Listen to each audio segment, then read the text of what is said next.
FedEx operates the largest air cargo fleet in the world. That's 698 aircraft flying, with another 52 on order, and an annual revenue of nearly $90 billion. Deliveries to more than 220 countries and territories across 6 continents. And at the heart of this massive operation, crossing the United States, Asia, and Europe, is an aircraft that made its first flight in 1972, the Airbus A300. A plane that should have been retired at least a decade ago, a design born during the Cold War, an aircraft older than most of the pilots who fly it. It burns more fuel than much of the fleet, maintenance costs millions per aircraft per year, and yet FedEx operates the largest A300 fleet in the world. So why does FedEx keep betting on this aircraft when it should have been retired a decade ago? The answer has nothing to do with what it carries.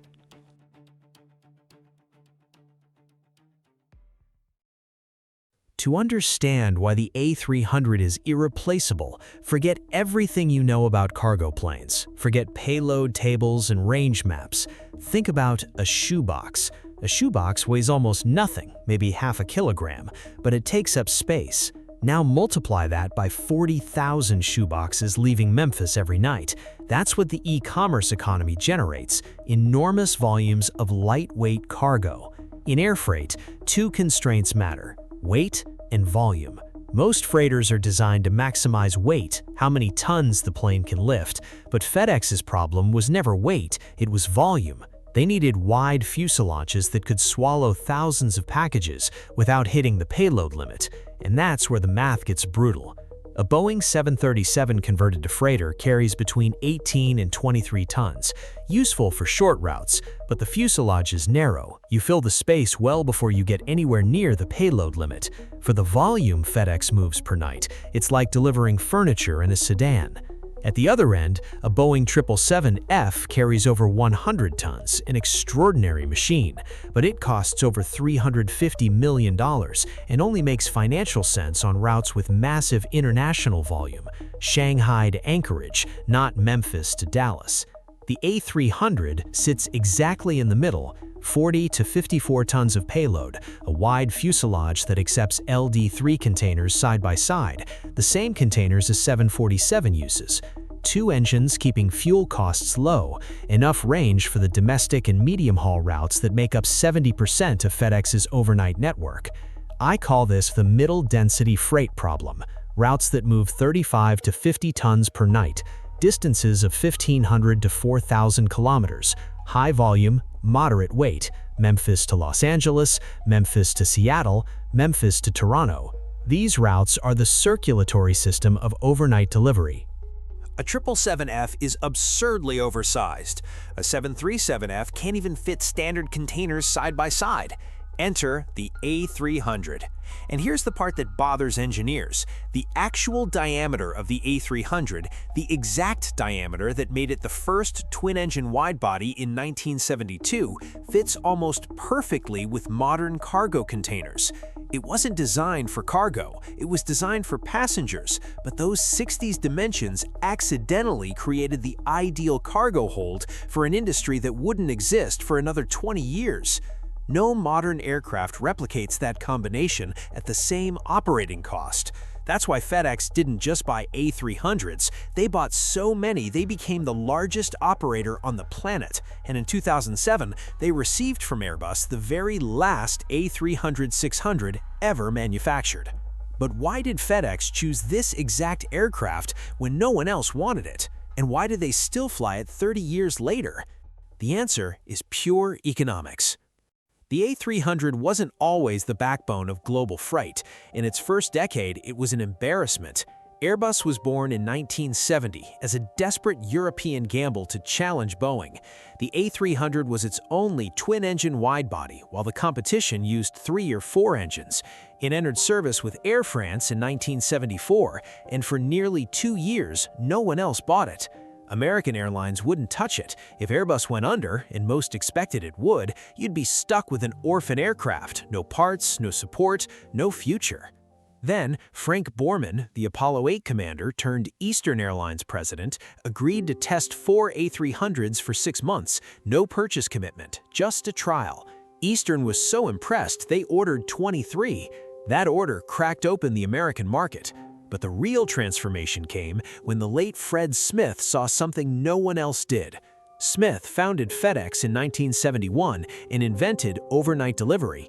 By the late 80s, FedEx was growing explosively and needed wide-body freighters, but not the giant, expensive kind. Smith needed an aircraft wide enough to fit standard pallets, cheap enough to fly domestic routes every night, and efficient enough to keep the cost per ton kilometer below any tri-engine competitor. The A300 delivered on all three counts. It burned 30 to 40% less fuel than a D10 on equivalent routes. The wide fuselage accepted the same ULD containers as the 747, a much larger aircraft, making ground operations seamless. And its range covered every domestic route in the FedEx network at the time. The aircraft was perfect for FedEx's business model. But buying the right plane is only half the story. The real question is, why does FedEx still fly it 30 years later? And the answer is fascinating. A new Boeing 767-300F, the aircraft FedEx chose to replace the A300, has a list price of around $220 million. Even with volume discounts, the real cost lands between $110 and $170 million per unit. FedEx ordered more than 150. An A300 already in FedEx's fleet? Book value near zero, paid off decades ago. Every flight generates revenue against virtually no acquisition cost. But the aircraft price is just the beginning. FedEx has hangars configured specifically for A300-600 maintenance, mechanics who spent entire careers on this type, parts inventories, thousands of pages of proprietary procedures, certifications built over 30 years of continuous operation. Replacing an aircraft type isn't just buying a plane. There's a massive investment behind any acquisition. It's an investment of hundreds of millions of dollars that only makes sense when keeping the A300 becomes more expensive than replacing it. And for 2 decades, that tipping point never came. It was simply cheaper to keep flying the A300. Every CFO who looked at the spreadsheet reached the same conclusion. Don't replace what still works.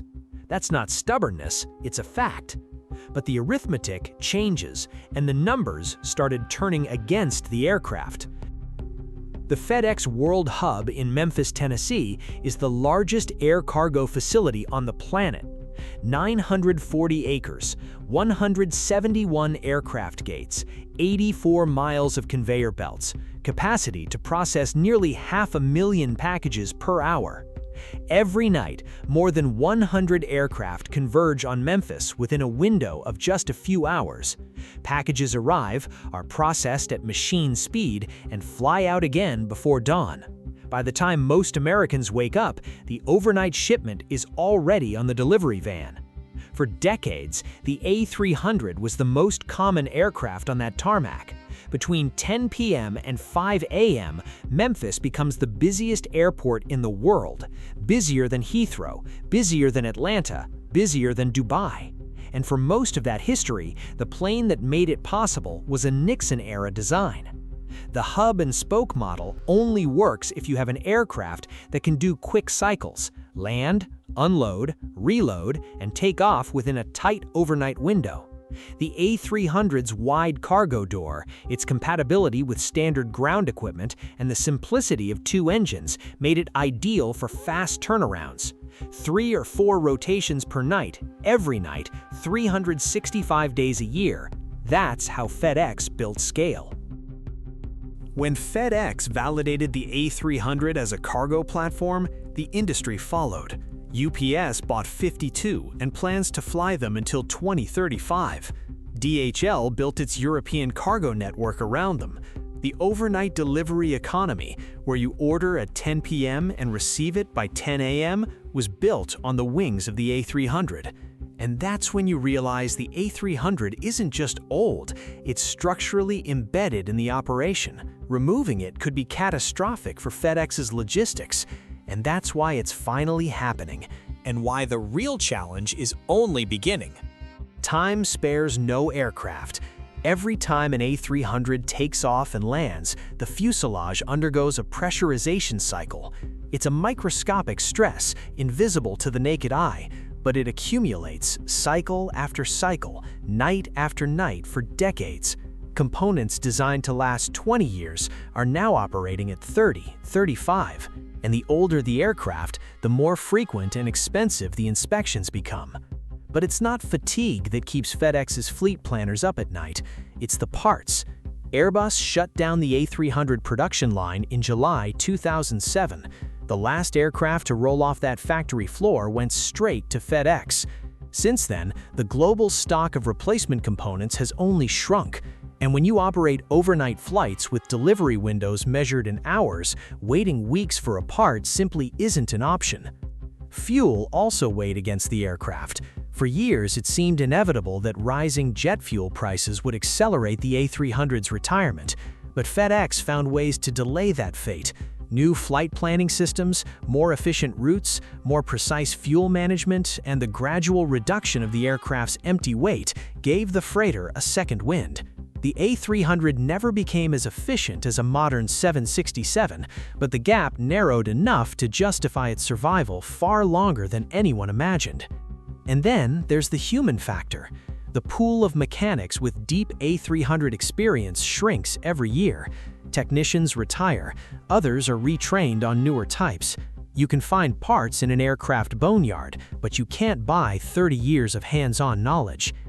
Even with everything FedEx has done to keep this aircraft in the air, the maintenance cost per flight hour climbs year after year. The supply chain gets thinner with every airframe sent to the desert, and at some point, keeping an A300 flying will cost more than retiring it for good. FedEx saw this coming. The primary replacement is the 767-300F. FedEx has received around 150 units, making it the largest 767F operator in the world. Wide fuselage, 2 engines, 52 to 58 tons of payload, range covering domestic and medium-haul international routes. But here's the nuance no one mentions. The 767F is slightly larger and more expensive to operate on short routes. The replacement isn't a perfect fit, but it will work because the fuel savings on other routes offset the oversizing on the short ones. The transition is slow. In the most recent round, FedEx retired 7 A300-600s. Around 58 remain. Night after night, they still fly, because on certain routes, between certain hubs, with certain volumes, the 50-year-old math still works. Barely. The Airbus A300 was never a glamorous aircraft, but strip away the nostalgia and look at what the A300 actually did. It was the first twin-engine wide-body in history. It proved that 2 engines were enough for a large aircraft.